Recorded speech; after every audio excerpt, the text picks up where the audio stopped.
الحمد لله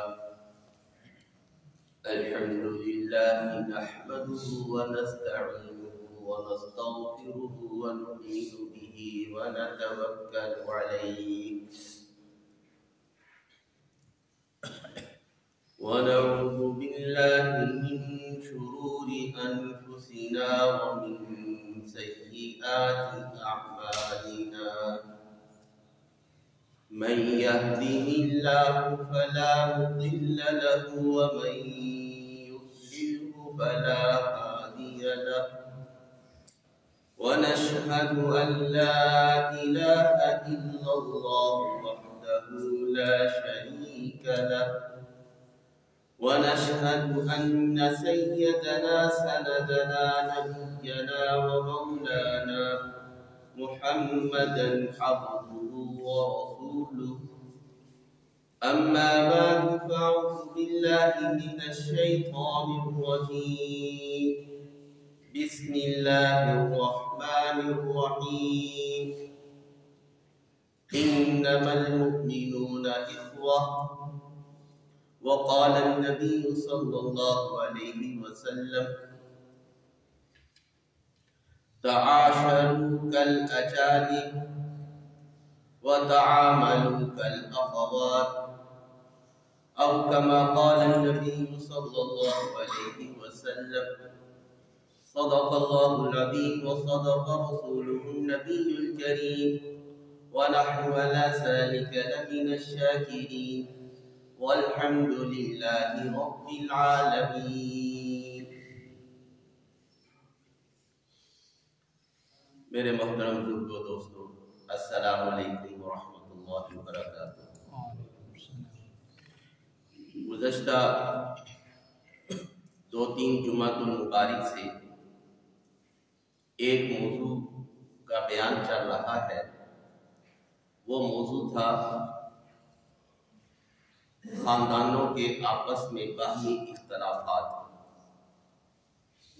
اور قرآن و سنت نے ان اختلافات کو کیسے حل کیا ہے۔ پچھلے جمعۃ المبارک کا خلاصہ یہ ہے کہ آدمی کی عبادات یہ انسان کی زندگی میں بڑا اثر رکھتی ہے، اس کے معاملات کی درستگی میں، خوشحالی میں بڑی معاون ہے۔ لیکن یہ عبادات بے اثر ہی ہو جاتی ہیں۔ وہ کیسے بے اثر ہوتی ہیں؟ وہ بے اثر ہوتی ہے آپس کی ناچاکیوں کی وجہ سے، اختلافات کی وجہ سے۔ رسول اکرم صلی اللہ علیہ وسلم نے ارشاد فرمایا الا اخبرکم بافضل من درجۃ من صیام والصلاۃ والصدقہ، کیا میں تمہیں ایسی چیز کے متعلق نہ بتاؤں جو نفلی روزوں صدقوں سے سب سے افضل ہے؟ صحابہ کرام نے عرض کیا یا رسول اللہ ضرور بتائیے۔ آپ نے ارشاد فرمایا اصلاح ذات البین، آپس کی درستگی، آپس کے اختلافات کو ختم کرنا، صلح صفائی کرنا، یہ ہے سارے اعمال سے بہتر۔ اور آپ نے ارشاد فرمایا وَفَسَادُ ذَاتِ الْبَيْنِ هِيَ الْحَالِقَةُ، اور آپس کا اختلاف یہ دین کو موڑ دینے والی چیز ہے۔ یعنی نماز، روزہ، حج، زکوٰۃ بے اثر ہو جاتے ہیں اگر انسان اختلافات میں پڑا ہوا ہے اور ناچاکیاں ہیں اور قطع تعلقیاں ہیں، تو یہ عبادات بے اثر ہو جاتی ہیں۔ اور اب ان کا حل کیا ہے؟ اس کا حل یہ نہیں کہ انسان وہ دور دراز علاقوں میں چلا جائے، شادی نہ کرے، نہ ہوں گے بچے، نہ ہوں گے خاندان، تو بس عبادت میں لگا رہے، یہ اس کا قطعی حل نہیں۔ رسول اکرم صلی اللہ علیہ وسلم نے اس طرح کی گوشہ نشینی کو پسند نہیں کیا۔ اسلام کے اندر گوشہ نشینی اس طریقے سے ممنوع ہے۔ اب کیا ہوگا؟ اب انہی خاندانوں کے اندر رہنا ہے، شادیاں بھی کرنی ہے، بچے بھی ہوں گے، خاندان بھی ہوں گے، اور ان خاندانوں کی طرف سے مسائل ملیں گے، تکلیفیں ملیں گی، تو اس کا طریقہ کیا ہے؟ ایک طریقہ یہ کہ آدمی ان کے مسائل کو برداشت کرے اور صبر کرے۔ پچھلے جمعۃ المبارک میں اسی بات پر زور دیا گیا تھا کہ انسان کو صبر ہی کرنا چاہیے، اس لیے کہ اللہ رب العالمین بھی اپنی مخلوق کی اذاؤں کے اوپر صبر کرتے ہیں۔ حدیث پاک میں آتا ہے، رسول اکرم صلی اللہ علیہ وسلم نے ارشاد فرمایا کہ اللہ رب العالمین ارشاد فرماتے ہیں کہ جو شخص میرے ساتھ کوئی ہمسر، کوئی برابر یا میرے ساتھ کوئی اولاد کا دعویٰ کرتا ہے، وہ شخص مجھے تکلیف پہنچاتا ہے اور میں اس کے باوجود ان کو کھلاتا بھی ہوں، پلاتا بھی ہوں اور نعمتیں بھی دیتا ہوں۔ تو اللہ رب العالمین کو بھی مخلوق خدا تکلیف دیتی ہے، کیسے؟ اللہ کا برابر قرار دے کر، اللہ کا بیٹا قرار دے کر، اللہ کا ہمسر اور ایسی ذاتوں کو اللہ کے برابر قرار دے کر مخلوق میں سے ہی اللہ کی ذات کے برابر قرار دینا، یہ اللہ کو تکلیف دیتا ہے۔ اور رسول اکرم صلی اللہ علیہ وسلم آپ کی ذات اقدس بھی ہمیشہ لوگوں کی تکلیفوں میں مبتلا رہی، غیروں نے بھی تکلیفیں دی اور کبھی کبھی منافقین بھی تکلیفیں دیتے تھے، اور وہ تو بہت زیادہ دیتے تھے۔ چنانچہ ایک واقعہ کرتا ہوں، آپ صلی اللہ علیہ وسلم نے جب مکہ فتح کیا، مکہ کے بعد پھر آپ عرب سے باہر نکلے، تبوک کی جنگ ہوئی، تو اس جنگ میں مسلمانوں کو کافی مال غنیمت ملا، اور رسول اکرم صلی اللہ علیہ وسلم نے وہ مال غنیمت جو نئے مسلمان ہوئے تھے، آپ نے اکثر مال غنیمت ان کو دے دیا۔ اب جو کچے مسلمان تھے ان کے دل میں بات آئی کہ یہ جو نئے مسلمان ہوئے ہیں، ابھی کل کی تو بات ہے، ہماری تلواریں ان کے خون سے آلودہ تھی، ہم نے ان کے خلاف جہاد کیا اور آج یہ مسلمان ہو گئے، تو آپ صلی اللہ علیہ وسلم نے ان کو مال زیادہ دے دیا ہے، حالانکہ مال زیادہ ملنے کا حق ہم لوگوں کو تھا۔ پرانے صحابہ کرام نے ایسی کوئی بات نہیں کہی، جو نئے مسلمان ہوئے تھے، ظاہر ہے ابھی ان کی تربیت نہیں ہوئی تھی، انہوں نے رسول اکرم صلی اللہ علیہ وسلم کے متعلق ایسی بات کہہ دی کہ آپ کو تکلیف ہوئی، اور بعض نے تو ایسی بھی بات کہہ دی کہ آپ نے انصاف نہیں کیا۔ آپ کو جب یہ اطلاع پہنچی، آپ صلی اللہ علیہ وسلم نے سب کو بلا لیا اور اعلان فرمایا، اے مہاجرین اور انصار کی جماعت، تم لوگوں نے میرا ساتھ دیا، بالخصوص ان انصار کے لوگوں نے میرا ساتھ دیا، میں ہجرت کر کے ان کی طرف آیا، انہوں نے ہمیں جگہ دی اور جہادوں میں، دین کے معاملات میں انہوں نے میرے ساتھ تعاون کیا اور میں ان سے راضی ہوں۔ اور آپ صلی اللہ علیہ وسلم نے فرمایا، وَلَوْ سَلَكَ النَّاسُ وَادِيًا وَسَلَكَتِ الْأَنصَارُ وَادِيًا لَسَلَكْتُ فِي أَنصَارِ الْوَادِ۔ وادی الانصار، آپ نے فرمایا اگر لوگ ایک گھاٹ کی طرف جا رہے ہیں اور انصار کے لوگ دوسری گھاٹ کی طرف جا رہے ہوں، میں سب کو چھوڑ کر انصار کے طریقوں پر، انصار کے لوگوں کے ساتھ چلوں گا۔ آپ صلی اللہ علیہ وسلم نے فرمایا، او انصار کی جماعت، کیا تم اس بات پر راضی نہیں کہ لوگ مال و دولت لے کر اپنے گھروں کو جائیں اور تم اللہ اور اس کے رسول کی محبت لے کر اپنے گھروں کو جاؤ؟ انصار کی چیخیں نکل گئی اور انہوں نے معافی مانگی، ہمارے بڑوں نے یہ بات نہیں کی، یہ نو مسلم لوگوں نے ایسی بات کہی۔ تو دیکھیے رسول اکرم صلی اللہ علیہ وسلم کو کتنی عذاب پہنچی کہ آپ نے انصاف نہیں کیا، آپ کو بہت دکھ ہوا، آپ صلی اللہ علیہ وسلم نے پھر انصار سے یہ بات ارشاد فرمائی، دیکھو میرے بعد تم پر دوسروں کو فضیلت دی جائے گی، عہدے دوسرے لوگ لیں گے، اگر تم اس بات کے اوپر صبر کر لو یہاں تک کہ تم میرے ساتھ حوض کوثر پر ملو تو میں تم کو جنت کی بشارت دیتا ہوں۔ تو آپ صلی اللہ علیہ وسلم نے بھی انصار کو اس بات کی تلقین کی، تمہیں تکلیفیں ملیں گی، تمہارے حقوق کو طلب کیا جائے گا، پر تم صبر کرنا۔ اس سے یہ بات عرض کرنے کا مقصد یہ ہے کہ اللہ رب العالمین بھی مخلوق خدا سے تکلیف میں مبتلا ہوتے ہیں، رسول اکرم صلی اللہ علیہ وسلم وہ بھی ایسے ہیں۔ تو معلوم یہ ہوا کہ جب ہم لوگوں میں رہیں گے مسائل اور تکلیفیں یقیناً ہر شخص کو پہنچے گی، اس کا حل یہ ہے کہ ہم صبر کریں۔ یہ صبر یہ واحد طریقہ ہے ان مسائل کو ختم کرنے کا۔ اور آج جو ایک اور اہم معاملہ جو رسول اکرم صلی اللہ علیہ وسلم نے ہمارے خاندانوں کے مسائل کو سلجھانے کے لیے ارشاد فرمایا، آج اس ایک اہم مسئلے کی طرف بھی اشارہ کرنا ہے۔ دیکھیے رسول اکرم صلی اللہ علیہ وسلم نے ارشاد فرمایا، تعاشروا کالاخوان وتعاملوا کالاجانب۔ یہ اتنا بہترین اصول ہے خاندانوں کی محبت کو پیدا کرنے کا کہ شاید ہی کوئی اس سے بہتر اصول ہو۔ اور آج بھائیوں میں اور خاندانوں میں جو سب سے بڑے اختلاف کی وجہ ہے وہ یہی اصول کا توڑ دینا ہے، اس اصول سے انحراف کرنا ہے۔ لہذا اگر ہم چاہتے ہیں بچے ہمارے اتفاق سے رہیں، خاندان جڑے رہے، تو لازم ہے اس اصول کو اپنے پلے باندھ لو اور اس پر سختی سے عمل کر لو۔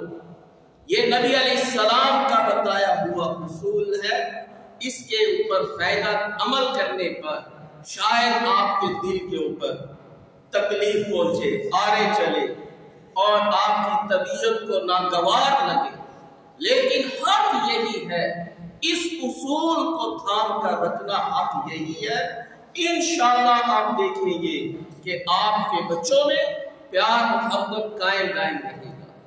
وہ اصول یہ ہے، فرمایا تعاشروا کالاخوان، آپس میں رہو بھائی بندیوں کی طرح، پیار محبت کے ساتھ بھائیوں کی طرح آپس میں رہو۔ وتعاملوا کالاجانب، اور جب آپس میں کوئی لین دین کا معاملہ کرو تو ایسے معاملہ کرو جیسا کہ غیروں سے کرتے ہیں، چاہے شوہر بیوی سے کرے، باپ بیٹوں سے کرے، بیٹے باپ سے کرے، کوئی بھی لین دین کا معاملہ ہو ایسے کرو جیسا کہ اجنبیوں سے کرتے ہیں۔ مثلا ایک بہت مشہور مثال جو رائج الوقت کی ہے وہ میں عرض کرتا ہوں۔ ایک باپ نے اپنا کاروبار کا آغاز کیا اور اس کی بنیاد رکھی، پہلا بیٹا بڑا ہوا، وہ باپ کے ساتھ شامل ہو گیا، اس نے باپ کے ساتھ انتھک محنت کی، کاروبار ترقی پہ چلا گیا، اور پھر دوسرے نمبر پر بیٹا ساتھ آ گیا، وہ بھی باپ کے ساتھ مل گیا، تیسرے نمبر پر بھی آ گیا بیٹا، وہ بھی ساتھ مل گیا۔ اب بڑے بیٹے کی بھی شادی، درمیان والے کی بھی شادی، ابھی بیٹے کی بھی شادی، دونوں تینوں بھائی اخراجات اپنے سے لے رہے ہیں، اور اس دوران جائیدادیں بھی خریدی جا رہی ہیں، کچھ بڑے بیٹے کے نام لگی، کچھ ایک کے نام لگی، کچھ کے نام کچھ بھی نہیں لگی، اور یہ سارا معاملہ ہمارے معاشرے میں ہوتا ہے۔ رسول اکرم صلی اللہ علیہ وسلم نے فرمایا تعاملوا کالاجانب، معاملہ ایسے کرو جیسے اجنبیوں سے کرو، یعنی اجنبی آدمی کو جب ہم اپنی دکان پر رکھے تو ہم پوچھ لیتے ہیں تمہاری تنخواہ کتنی ہوگی۔ بیٹے کو کاروبار میں شریک کرنا ہے تو پہلے دن سے طے کر لو، تنخواہ پہ کام کرنا ہے، شراکت پہ کام کرنا ہے، مفت کام کرنا ہے، یہ پہلے دن ہی طے کر لو۔ ہمارے ہاں اس کو محبت کی قیدی سمجھا جاتا ہے، کہ بیٹا باپ بیٹے کے ساتھ معاملہ کرے؟ بھائی میں نے پہلے عرض کر دیا کہ دل کے اوپر آرے چلے گے، طبیعت کو ناگواری لگے گی، لیکن فائدے کی بڑی چیز ہے۔ اب ہمارے پاس جب مسئلے آتے ہیں، باپ فوت ہو گیا، اب جائیداد کی تقسیم کا مسئلہ آ گیا، اب بڑا بیٹا کہتے ہیں کہ میں نے تو اپنی ساری زندگی کاروبار میں لگا دی، چھوٹے کا کیا قصور، وہ تو پیدا ہی لیٹ ہوا تھا، اب وہ کاروبار میں آ رہا ہے۔ بڑا بھائی کہتے ہیں تیرا کیا حصہ، محنت تو ساری میری کی ہے، پہلے میری محنت کی کارکردگی نکالو، پھر اس کے بعد حساب کتاب ہوگا۔ اب اختلافات بڑھ جاتے ہیں، ایسے اختلاف پڑتے ہیں کہ توبہ استغفر اللہ، گولیاں تک چل جاتی ہے، دشمنیاں پیدا ہو جاتی ہے۔ وہ جو معاملہ پہلے کیا تھا کہ یہ تو بھائی بندی ہے، کوئی بات نہیں، ہم سب ایک ہی باپ کے اولاد ہیں، کوئی ایسی بات نہیں ہے، اگر بھائی نے کھا لیا تو کیا ہوا، پہلے ایسی باتیں۔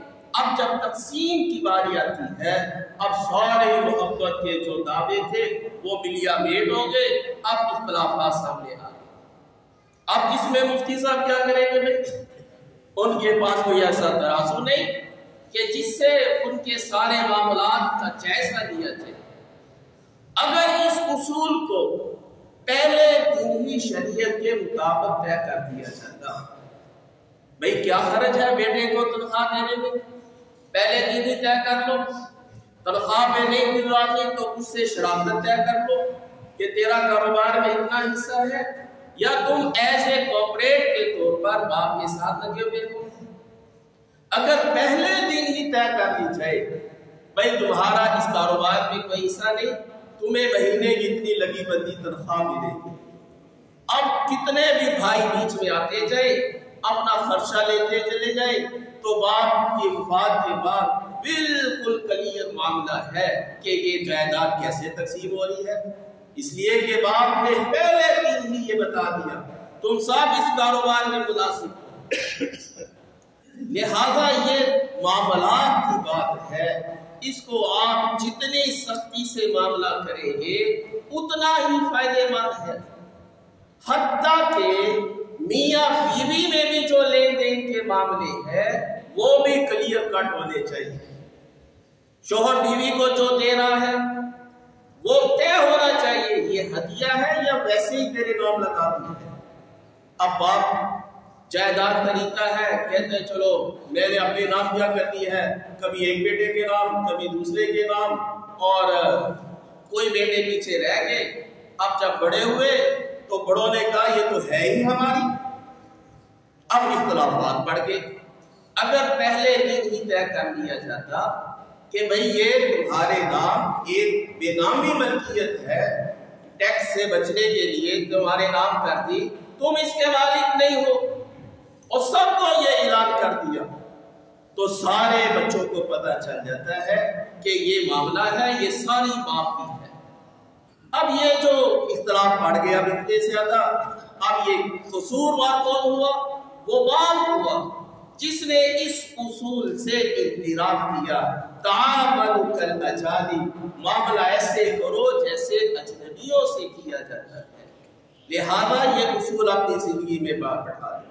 ہمارے ہاں کیا ہوتا ہے، جگہ خریدی ہوئی ہے، اب مکان بنانا ہے، ایک بیٹا بھی پیسے باہر سے بیچنا ہے، وہ اپنی پوری جگہ پوجی بیچ رہا ہے، ابا جی مکان بنائے، وہ وہاں سے پیسے بیچ رہا ہے، مستقل بیچ رہا ہے، دن رات ایک کر کے محنت کر کے پیسے بیچ رہا ہے، اور جگہ خریدی جا رہی ہے۔ کبھی باپ اپنے نام جگہ لگا لیتا ہے، کبھی بیٹے کے نام لگا لیتا ہے۔ اب جب وہ صاحب باہر سے واپس آتے ہیں، وہ کہتے ہیں جی لو جی میرا حصہ دو، وہ کہتے ہیں کون سا حصہ، یہ تو سارا ابا نے ہمیں دیا ہے۔ اب اختلاف بڑھ گیا، یہ وہی اصول کی خلاف ورزی ہے۔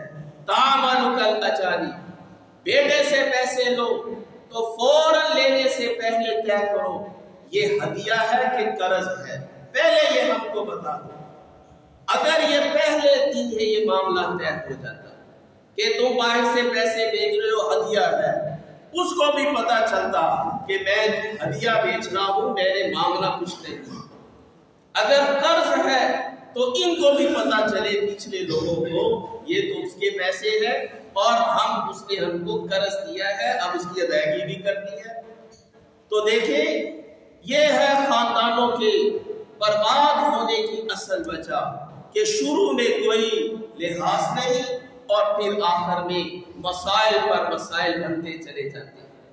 اس لیے میرے بھائیوں، جب تک یہ چیز ہم لوگ اپنی زندگیوں میں طے نہیں کریں گے، معاملات اور اصول شریعت کی روشنی میں طے نہیں کریں گے، اس وقت تک کبھی بھائیوں میں جوڑ پیدا نہیں ہو سکتا۔ ایسے ہی میراث کا معاملہ بھی ہے۔ گھر میں فوتی ہو جائے اور 3 دنوں کے اندر سارے بہن بھائی آپس میں بیٹھ کر سوچ لے کیا کچھ والد صاحب کے پاس ہے، تو اس کا ہم نے طریقہ کیا اختیار کرنا ہے یہ پہلے دن کر لے۔ ہم لوگ کہتے ہیں اگر کوئی بھائی کہہ دے کہ باپ کا کفن میلا ہوا نہیں، دیکھو اس کو جائیداد بھی پڑ گئی ہے، اب یہی رشتہ دار باتیں کرتے ہیں، لہذا کوئی منہ نہیں کھولتا۔ نتیجہ کیا ہوا؟ اب وہ باپ کی وفات کے بعد بھائی کاروبار کر رہے ہیں، وہ ترقیوں پر ترقی کرتے جا رہے ہیں، جو کاروبار میں نہیں ہے وہ بیچارے ملازمتیں کر رہے ہیں، بہنوں کو کوئی حصہ نہیں مل رہا، وہ اندر سے ایک لاوا پک رہا ہے، چڑھ رہا ہے، اور پھر جب 10-15 سال گزرتے ہیں پھر وہ ایسے پھٹتا ہے کہ کوئی کسی کی شکل نہیں دیکھتا۔ اگر پہلے دن ہی یہ طے ہو جاتا کہ بھائی یہ سب باپ کا یہ کاروبار ہے، بہنوں کا اتنا حصہ بنتا ہے، پہلے دن ہی بھائی کہہ دے تمہارا اتنا حصہ ہے، ہمیں تم ٹائم دے دو، ہم اتنے ٹائم میں تمہیں آہستہ آہستہ کر کے دے دیں گے۔ اگر پہلے دن یہ طے ہو جائے تو دیکھیے کتنی سہولت ہو گئی۔ اب جب 10-15 سال بعد جب معاملہ کھلتا ہے وہ کہتے ہیں جی آج کے ریٹ کے مطابق دو، وہ کہتے ہیں نہیں وہ 15 سال پہلے کا ریٹ ہوگا۔ اب اختلافات جڑ گئے۔ اب دیکھیں یہ سارے مسائل ہمارے خاندانوں کے ہیں اور گھر گھر کے مسائل ہیں، ان کا حل کیا ہے؟ ان کا حل یہ ہے کہ آج سے ہی اپنے معاملات طے کرو، بیوی سے بھی معاملہ طے کرو، بچوں سے بھی معاملے طے کرو، ہر معاملہ کیٹیگری کے ساتھ، ہر آدمی کے ساتھ بالکل جدا گانا ہونا چاہیے۔ یہ معاملات کی جو صفائی ہے یہ بڑی اہم اور اس وقت کی اہم ترین ضرورت ہے۔ اب جب تک معاملات کی صفائی نہیں ہوگی یہ دل یہ کبھی نہیں جڑ سکتے، اور باپ کو بھی چاہیے اپنی زندگی میں جو فیصلے کرے وہ شریعت کی روشنی میں کرے۔ یہ رسول اللہ صلی اللہ علیہ وسلم نے جو احکامات دیے ہیں یہ سارے احکامات یہ زنجیر کی ایک لڑی کی طرح جڑے ہوئے ہیں۔ ان کی پابندی سے آپس میں محبتیں، اتفاق اور اتحاد ہوتا ہے۔ جہاں باپ نے کوئی غلط فیصلہ کر لیا بس وہیں سے معاملہ خراب ہو جائے گا اور دل میں قدورتیں پیدا ہو جائیں گی۔ شریعت نے ہر حکم کو واضح طور پر بیان کیا ہے۔ اور یہ بھی سن لے، آج لوگ رجسٹری کرا دیتے ہیں اور ایک بھائی کو بیٹے کو رجسٹری کرا دی، شریعت رجسٹری کو قبضہ تصور نہیں کرتی۔ یہ باپ اگر بیٹے کو کوئی چیز ہدیہ کرتا ہے تو اس کا قبضہ ضروری ہے، تعیین ضروری ہے، اور جب تک تعیین نہیں ہوگی وہ ہدیہ درست نہیں ہوگا۔ اگر یہ شریعت قانون کی کتاب میں آپ نے رجسٹری کرا دی وہ رجسٹری شریعت کے ہاں معتبر نہیں ہوگی۔ اصل شریعت کے اندر ہدیہ ہے اور ہدیے میں قبضہ ہوتا ہے، تعیین ہوتی ہے، یہ حدود اربع یہ تیرا ہے، تم اس کے مالک ہو، تم بیچو اور رکھو، یہ تمہیں اختیار ہے۔ اب ہدیہ پورا ہوتا ہے۔ خالی رجسٹری کرا دینے سے قانونی تقاضے تو پورے ہوتے ہیں لیکن شریعت کے تقاضے پورے نہیں ہوتے۔ تو میرے بھائیوں یہ معاملات کی صفائی ہے۔ جب تک ان معاملات کی صفائی نہیں ہوگی اختلافات ختم نہیں ہوگے، اختلافات ختم نہیں ہوگے۔ یہی وجہ ہے ہماری عبادتوں کے بے اثر ہونے کی۔ عبادتیں بے اثر کیوں ہے؟ کیوں ہماری قطع تعلقیاں ہیں، ہماری رشتہ داروں سے، بہن بھائیوں سے بول چال بند ہے اس اصول کی انحراف کی وجہ سے۔ لہذا اب قطع تلقی کے ہوتے ہوئے اللہ کی رحمت کیسے آتی ہے، مال کے اندر برکت کیسے آتی ہے، دعائیں قبول نہیں ہوتی قطع تعلقی کے ساتھ، اس لیے کہ اللہ کا ضابطہ ہے کہ جو آدمی قطع تعلقی کرتا ہے رشتہ داروں کے ساتھ، اللہ نے اس کے اوپر جنت کو حرام کیا، اللہ بے برکتی اس کی زندگی میں ڈال دیتے ہیں اور اللہ کی مدد اس سے اٹھ جاتی ہے، اور پھر ہم سوچتے ہیں کہ دعائیں قبول نہیں ہو رہی اور ایسا ہو رہا ہے ایسا ہو رہا ہے، کہ مسائل کھڑے ہوتے ہیں۔ لہذا بھائیو یہ اہم عمل ہے، اپنا دل صاف کر دو، یا تو پھر سب کو معاف کر دو اور بات ہی نہ کرو، جس نے ظلم کیا ہے وہ اپنا بدلہ آخرت میں پائے گا، اور انشاءاللہ تعالی اللہ بھی بڑے انصاف کرنے والے ہیں، اللہ بھی اس صبر کا بدلہ بھی اللہ ضرور دنیا میں بھی دیں گے اور آخرت میں بھی دیتا ہے۔ اور اپنے آئندہ معاملات کو ان شریعت کی روشنیوں میں کر لے، جب تک یہ نہیں ہوگا یہ کبھی بھی دل نہیں جڑیں گے، اور دل جڑیں گے دین کے اوپر عمل کرنے سے۔ یاد رکھیے گا دلوں کو جوڑنے کے لیے ایک ہی طریقہ ہے، وہ ہے احکام دین کی پابندی۔ جہاں دلوں میں اختلاف آیا آپ تلاش کر لیں، کوئی حکم ٹوٹ رہا ہوگا، کوئی سنت ٹوٹ رہی ہوگی، یہ دلوں کا جوڑنا یہ صرف اور صرف دین کی برکت ہے، وگرنہ میاں بیوی تو مغرب اور یورپ میں بھی شمار ہے، لیکن دل نہیں جڑتے۔ کیوں نہیں جڑتے؟ دین ان کے اندر نہیں ہے۔ یہ جو آج ہمارے اندر تھوڑی سی رغبت الحمدللہ دین کی باقی ہے، یہ دین کے اوپر تھوڑا سا عمل کرنے کا نتیجہ ہے۔ اگر ہم دین پر عمل کریں گے، خاندان جڑیں گے، دل جڑیں گے۔ اللہ نے ہر دو چیزوں کو جوڑنے کے لیے ایک تیسری چیز بنا رکھی ہے۔ دو کاغذوں کو جوڑنا ہے، اس کے لیے گوند ہے، دو کپڑوں کو جوڑنا ہے، سوئی دھاگا ہے، دو اینٹوں کو جوڑنا ہے، تیسری چیز سیمنٹ ہے۔ ہر دو چیزوں کو جوڑنے کے لیے اللہ نے ایک تیسری چیز بنا رکھی ہے، اور اگر دو دلوں کو جوڑنا ہے تو تیسری چیز کیا ہے؟ وہ احکام دین ہے۔ دین کے احکامات پر عمل کریں گے تو دل جڑیں گے، تو جب دین کے احکامات ٹوٹے تب دلوں میں تفرق پیدا ہو جائے گا، اور پھر یہی وہ تفرقہ ہے کہ جس کی وجہ سے ہماری عبادتیں بے اثر ہو جاتی ہیں۔ بھئی اللہ سے دعا ہے کہ اللہ ہمیں اس پر عمل کی توفیق نصیب فرمائے۔ ایک اعلان سماعت فرما لے کہ حج کی درخواستیں جا رہی ہیں، جنہوں نے حج پہ جانا ہے وہ اپنی درخواستیں جمع کروا دے، انشاءاللہ اگلا جمعہ المبارک حج کی اہمیت پر ہوگا۔